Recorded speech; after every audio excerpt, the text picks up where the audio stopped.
Fala aí pessoal, tudo bem? Sejam bem-vindos a mais um vídeo, resumão de notícias. Para quem não conhece, nosso quadro quinzenal onde eu pego as principais notícias do mercado de hardware e PC Game e trago em um único vídeo, num formato mais compacto para atualizar você que não tem muito tempo para acompanhar diariamente tudo que é anunciado. Hoje eu vou falar sobre os novos Ryzen XT, que são CPUs refinados em relação aos Ryzen de terceira geração, com clocks mais agressivos. Vou falar sobre o novo Cooler Box Intel. Pois é, depois de tantos anos a Intel está lançando um novo cooler.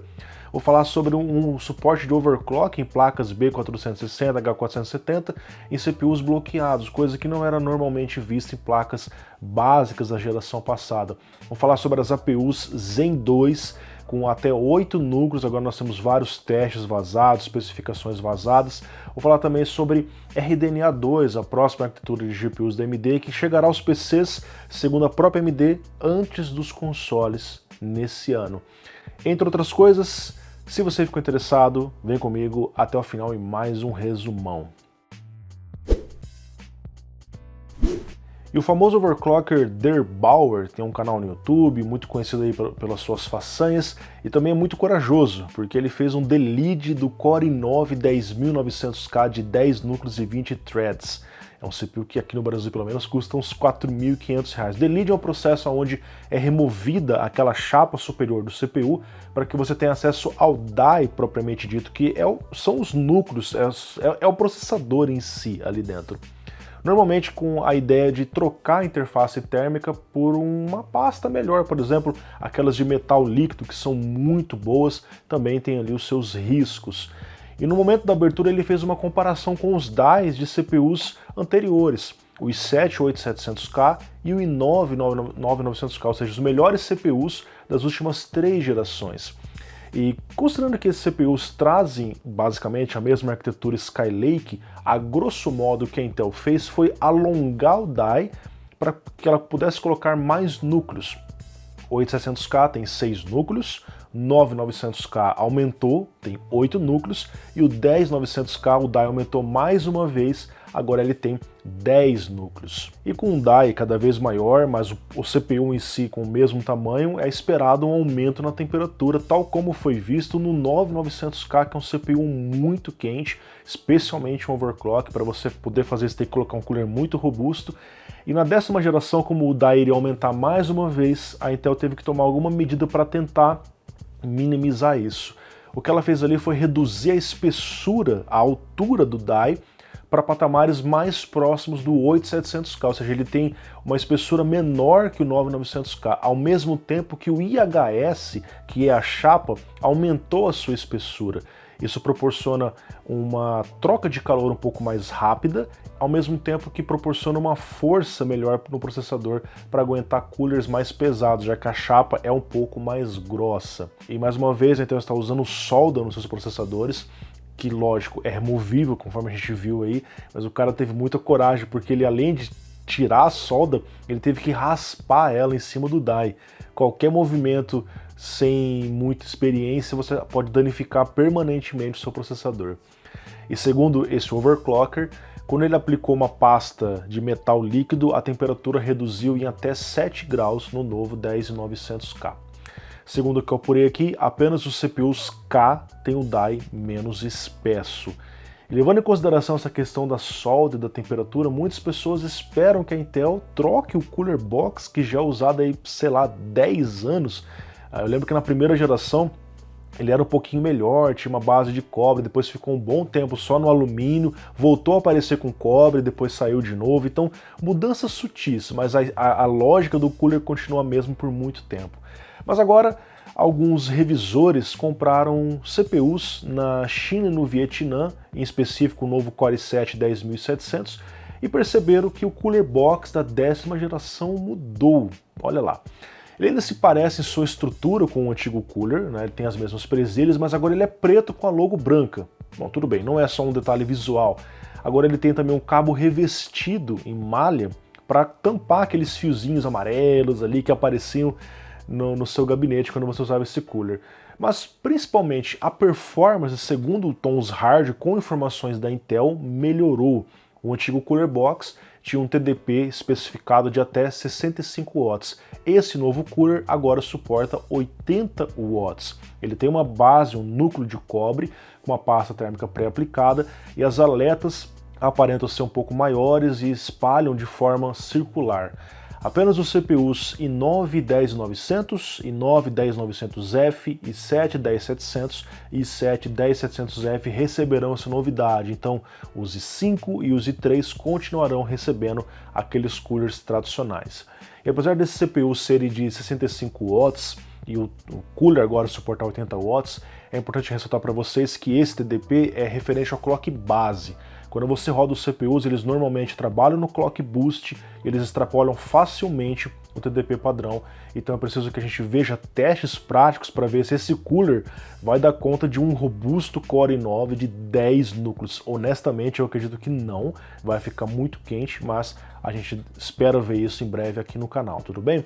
E assim como eu disse no último resumão, segundo vários vazamentos, a AMD está prestes a lançar uma nova leva de processadores atualizados, um refresh dos Ryzen de terceira geração, com o propósito inicial de reforçar a competição contra os novos Intel de 10ª geração, antes que cheguem os Ryzen de 4ª geração, Zen 3, esperados para esse ano. Basicamente, a AMD conseguiu amadurecer o seu processo, está conseguindo oferecer clocks mais agressivos em CPUs das mesmas categorias. Nós vimos aqui vazamentos no 3D Mark Firestrike que confirmam os nomes: Ryzen 9 3900 XT, Ryzen 7 3800 XT, e depois um varejista francês mostrou as vendas ali, os CPUs listados, também o Ryzen 5 3600 XT, onde essencialmente eles carregam as mesmas especificações dos chips irmãos: 6 núcleos, 8 núcleos, 10 núcleos, porém com clocks mais agressivos. O 3600 XT tem 300 MHz acima do 3600X. O 3800 XT tem novamente 300 MHz acima do 3800X. E por fim, o 3900 XT tem 200 MHz acima do 3900X. Ainda é incerto se esses CPUs irão substituir os CPUs que estão aí no mercado, o 3600X, enfim, ou se eles irão apenas se posicionar como novas opções, provavelmente mais caras, se for esse o caso. Se a AMD acertar no preço, pode ser sim opções interessantes. Resta aí mais algumas confirmações. Existem rumores que eles deverão chegar no dia 16 de junho, o anúncio oficial ao menos, e a gente espera mais confirmações, fiquem de olho aqui no canal. Nós sabemos que a Sony e a Microsoft lançará os seus novos consoles de próxima geração, PlayStation 5 e Xbox Series X, que compartilham da mesma arquitetura. O CPU é um Zen 2, Ryzen de terceira geração, e a GPU é uma nave equipada com a nova arquitetura RDNA 2, que ainda nem chegou aos PCs. E vem aquela pergunta: cadê a Big Nave? Cadê a RDNA 2 nos PCs? Segundo o CFO Devinder Kumar, não sei falar o nome do cara, ele disse que a Big Nave, como é chamada essa próxima GPU da AMD com RDNA 2, chegará antes para os PCs do que nos consoles. Então, se os consoles chegarão ao mercado ali entre novembro e dezembro, é esperado que em setembro, pelo menos, essas novas GPUs na RDNA 2 cheguem ao mercado de PCs. Nós temos aqui então uma data limite e essas placas têm uma grande guerra pela frente, porque inicialmente nós esperávamos que essa tal da Big Nave iria competir contra a 2080 Ti, finalmente uma competição contra uma placa high-end da Nvidia, mas é esperado que em setembro a Nvidia já lance uma nova placa, que seriam as Ampere, agora também 7 nanômetros, que devem oferecer um salto de performance expressivo em relação às Turing, as placas atuais que foram lançadas de 2018 para cá. Agora, será que essa placa da AMD vai bater a 2080 Ti? Será que ela vai disputar contra a Titan? Será que ela vai encarar as próximas placas da Nvidia ou vai continuar disputando apenas ali nas placas 2080, 2070 Super? O CFO da AMD ainda confirmou, reiterou que os Ryzen de 4ª geração Zen 3 chegarão esse ano para o PC em 2020, ficando ali um pouco à frente em relação aos consoles que vão trazer o Zen 2 de 2019. Ele ainda explica que o Big Nave é uma GPU para entusiastas, então a gente espera uma GPU sim rápida para competir contra as high-end da Nvidia, e a arquitetura RDNA2 também chegará para GPUs mais básicas, não é apenas a mais top. Então nós teremos um refresh, um relançamento de placas, por exemplo, uma 6600 XT, uma 6500 XT, com a nova arquitetura que promete novamente um salto de performance, um salto de eficiência energética em relação à atual arquitetura RDNA1.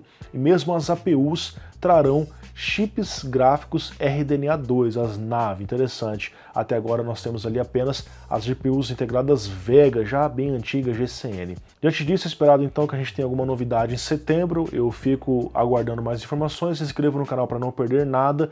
Lembrando para vocês que a RDNA2 também trará o suporte a Ray Tracing acelerado por hardware, algo que já é visto nas GPUs da Nvidia desde 2018. E nos últimos resumões eu tenho comentado com vocês que existia uma possibilidade da Intel lançar a 11ª geração dos CPUs Intel Core ainda em 2020, pois ela mal lançou a 10ª geração, poderia vir já a 11ª. Isso não é uma novidade, aconteceu no passado recente, 2017, em questão de 7 meses, a Intel trouxe a 7ª e a 8ª geração no mesmo ano, trocando o socket, enfim.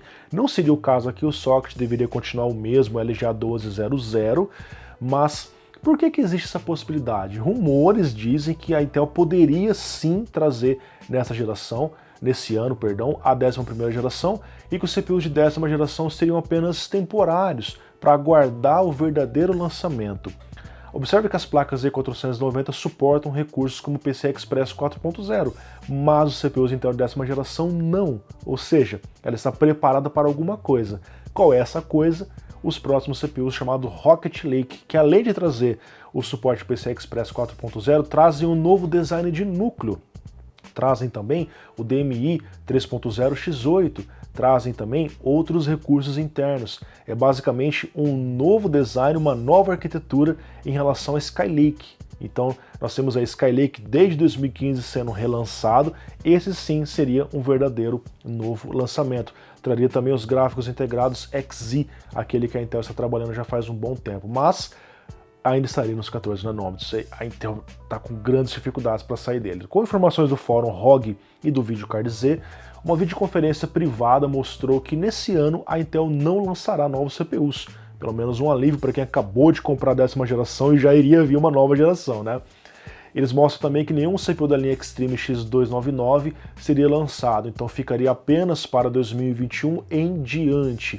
Nós sabemos que recentemente a AMD voltou atrás da sua decisão de não dar suporte aos próximos Ryzen 4000 Zen 3 nas placas da 2ª geração B450 e X460 são ainda muito populares. Eu comentei sobre isso no outro vídeo, eu vou deixar aparecendo aqui no canto. Porém, existiam ainda algumas dúvidas sobre a questão do tamanho da BIOS, porque tem BIOS de 16 MB, BIOS de 32 MB, e será que essas BIOS pequenas demais vão suportar a atualização para mais CPUs?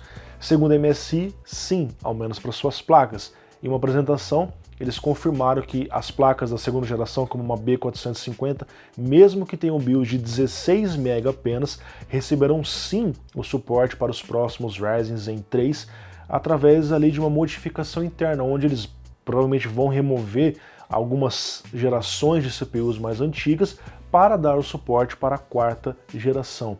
Então, tanto nas placas normais, 16 MB, quanto nas placas Max, aquelas que têm a BIOS de 32 MB, B450 ou X470, a MSI disse nessa conferência que sim, haverá o suporte, ok? Nós temos então mais um capítulo dessa novela, vamos aguardar próximas novidades que deverão chegar muito em breve, assim que os próximos Ryzen chegarem no mercado. E no penúltimo resumão, eu comentei com vocês que os fabricantes estavam liberando uma espécie de overclock em placas que não suportam overclock, como uma B460, uma H470, para ser usadas em CPUs que também não suportam overclock, como um 10400, um 10900, um 10700. Bom, não é realmente um overclock, e sim apenas um ajuste para permitir que o CPU trabalhe mais tempo e com um clock um pouco maior no boost. alterando alguns parâmetros de energia pré-estabelecidos na BIOS. A gente sabe que os CPUs Intel têm um TDP padrão, por exemplo, um 10400, o TDP dele é 105 watts. Porém, quando a gente roda no Boost, o TDP sobe um pouquinho, isso é normal. Através de um ajuste na BIOS, é possível alterar esse TDP do Boost e o TDP padrão também para patamares maiores. Eles chamam isso de PL1, que é o TDP padrão basicamente, e o PL2, que é o limite máximo até onde o CPU pode chegar. Algumas marcas têm oferecido esse tipo de recurso, inicialmente foi a ASRock, através ali de um recurso chamado BLB, alguma coisa do tipo. Depois a ASUS veio a público e mostrou ali, nós temos vazamentos das BIOS que mostram o suporte para esse tipo de coisa, e nós temos também a MSI, em breve a Gigabyte deve se pronunciar. Basicamente você pega CPUs bloqueados, nessas placas que não fazem overclock, ele trabalha com um boost clock um pouco maior e por mais tempo, ok? Segundo o que aponta a ASRock, o ganho de performance é proporcional à CPU e à quantidade de núcleos, variando de 4,7% no Cinebench R20 com i5 10400 e até 29% no i9 10900. É um ganho muito expressivo, considerando que o i9 bloqueado é mais barato que o i9 desbloqueado, então você acabaria economizando tanto no processador quanto na placa-mãe para fazer esse tipo de ajuste, porque não precisaria gastar tanto numa placa Z490 para ter um clock um pouco maior no i9. Agora, a minha preocupação é o VRM. Será que uma B460 vai ter um VRM capaz de manter esse i9 num boost tão alto? Isso a gente espera ver em testes mais práticos quando as placas mais básicas como B460, H460 chegarem ao mercado, ok? E para fechar o nosso resumão, eu comentei com vocês no último vídeo que a AMD está prestes a lançar uma nova APU, agora Zen 2, com 8 núcleos e 16 threads, uma GPU trabalhando ali num clock bem maior. É a primeira vez que isso acontece. No mercado de desktops nós temos APUs até 4 núcleos e 8 threads. Agora nós teremos, segundo vários vazamentos, confirmação da própria BioStar, APUs 4 núcleos e 8 threads, tudo bem, já tinha. Agora 6 núcleos e 12 threads e também as de 8 núcleos e 16 threads. A BioStar confirma aqui os nomes dos CPUs, onde nós teremos versões GE com TDP de 35 watts e versões Pro, versões G de 65 watts. Como exemplo, Ryzen 3 Pro 4200G, 4 núcleos e 8 threads, Ryzen 5 Pro 4400G, 6 núcleos e 12 threads, e Ryzen 7 4700G, 8 núcleos e 16 threads. Em vazamentos encontrados no teste do FeatureMark, 3D Mark, a gente confirma que as GPUs integradas serão as Vega, ainda não deve ter nave por aqui. Elas contarão com clocks bem mais elevados, elas estão mais amadurecidas para trabalhar com mais eficiência em frequências maiores em relação ao que nós já temos visto nas APUs existentes, ok? Por exemplo, na 3200G, 3400G, que a GPU integrada melhorou também. Antes trabalhava ali 1100 MHz na geração passada, 2200G, agora trabalha ali 1400, 1500 MHz, agora um novo salto de desempenho. Para finalizar, pessoal, uma notícia rapidinha. Você sabe quem é a CEO mulher mais bem paga do mundo? Ela mesmo, é a Lisa Su da AMD, que ganha um salário base mensal de $1 milhão e nos últimos anos acumulou 56 milhões de dólares em ações da AMD. Ela que foi uma das coadjuvantes pelo reerguimento, pela reestruturação da AMD nesses últimos anos. A gente viu, por exemplo, CPUs Ryzen que realmente trouxeram uma nova cara para a empresa, que antes brigava ali só com os FX, agora CPUs altamente competitivos e mudou o mercado de uma forma drástica, de forma com que os CPUs Intel foram tendo que se reimaginar. De quad-core, nós temos CPUs hoje de 10 núcleos na mesma plataforma mainstream. Obviamente o socket mudou. As GPUs também evoluíram ali para as naves que nós temos hoje também competitivas em relação às placas da NVIDIA. Pessoal, encerro aqui mais um resumão. Nos vemos daqui a 15 dias, obviamente. Nós teremos mais vídeos nesse período. Caso você queira, confira aqui os nossos patrocinadores nos links da descrição. Terabyte Shop para PC Gamer, hardware em geral. A loja Edu Ferrari, que trabalha com memória RAM e SSD de alto desempenho. E Performance Solutions, que trabalha com Water Cooler Custom e hardware, soluções personalizadas no geral. Muito obrigado pela audiência, um grande abraço a todos e até mais. Tchau, tchau.